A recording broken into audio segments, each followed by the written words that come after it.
Let's have a look at those 15. I mean, Saturday night, these are our guys, and couldn't really be happier. I mean, that's proper team. Let's talk about the changes. We'll talk about your fellow Ulster man first. He played very well when he came on against South Africa. Yeah, a degree in advanced maths I think he has from Queen's University in Belfast, so he's a smart cookie, but he's also an incredible rugby player. And I think, I think it's a change that he hasn't had much rugby in his legs over the last year or so, and if James Ryan or Tadhg Beirne in a quarter-final goes down after 15 or 20 minutes and you have to play 60 minutes on the bounce, I certainly feel in a quarter-final, if Ireland get there, that Ian Henderson isn't going to start that game. But I think it's important that he gets a lot of minutes in the legs, and also he has experience. He's played Scotland numerous times as well. He's a bigger, probably just as big, if not slightly bigger than James Ryan. Give that tight head in the scrum a bit more weight also. So I can certainly see why Andy Farrell selected Ian Henderson in the second row this week. I think the fact that James Ryan was missing some of the start of the week from training, Ian Henderson obviously went in, took control of those sessions, and the line out obviously was an issue against South Africa, and they wanted to shore that up as well. So he's been given his opportunity based on a good performance coming on off the bench, and obviously what he's done in training. Yeah, and it doesn't seem like a gun to the head selection, really. It seems like a very logical one as laid out there. What about that line out, Dan Sheehan and Peter O'Mahony? No matter what we say about Peter O'Mahony, 100 caps and the kind of totemic influence he has as a spirit, I mean, he's some line-out player as well.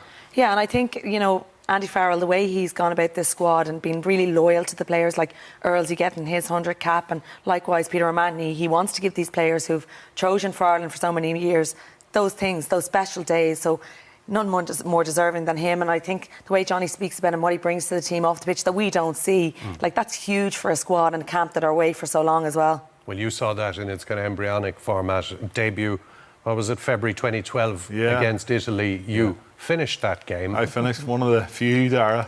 But no, good times. Pete came off the bench, I think, for Sean O'Brien. And he was just a young kid from Munster who had all this potential, and he was being talked about as being a hardy back row player. Played a lot at number 8, coming up through the ranks, as did I, but has fitted very well into that 6 jersey since I hung it up, Dara. But no, what an incredible player he is. And I think Johnny is absolutely right in what he said, is that there's been question marks over Pete at numerous times throughout his career. For a couple of years at one stage. However, in the big games, when it matters, he turns up. And we were there at the Aviva when New Zealand were playing in Chicago, when unbelievable performance. A turnover, a line-out steal, whatever. Yeah, and he's a real groundhog as well, and very good over the ball. He's not the best ball-carrying back rower that there's ever been, but when you've got Caelan Doris and Josh van der Fleer and Tadhg Beirne and Andrew Porter, and the list goes on, sometimes it's guys like Pete that you need in your team that are the glue that hold it together.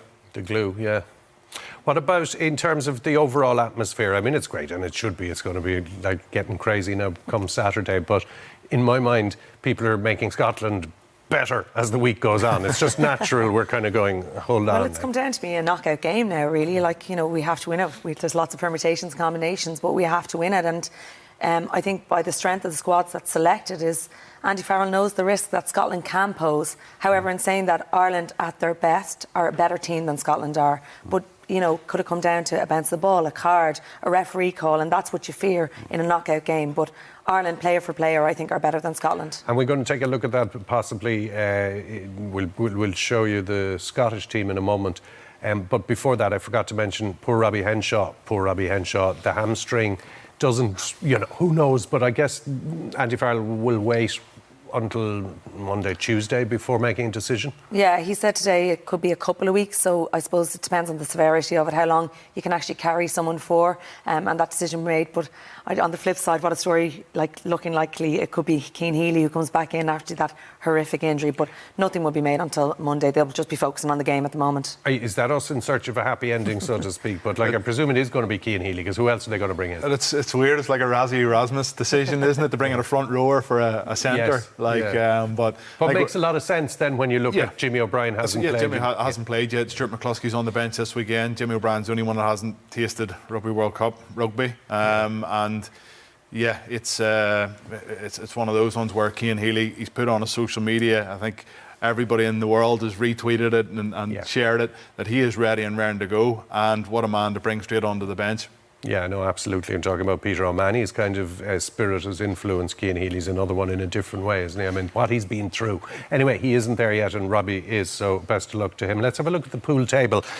Just to remind everyone, win or draw, we're fine, and anything else, I think we'll just start working out during the match. Get you the know what I mean? calculator out there. Yeah. Get we the all saw the calculator out. spreadsheet at this stage, didn't we? Yeah.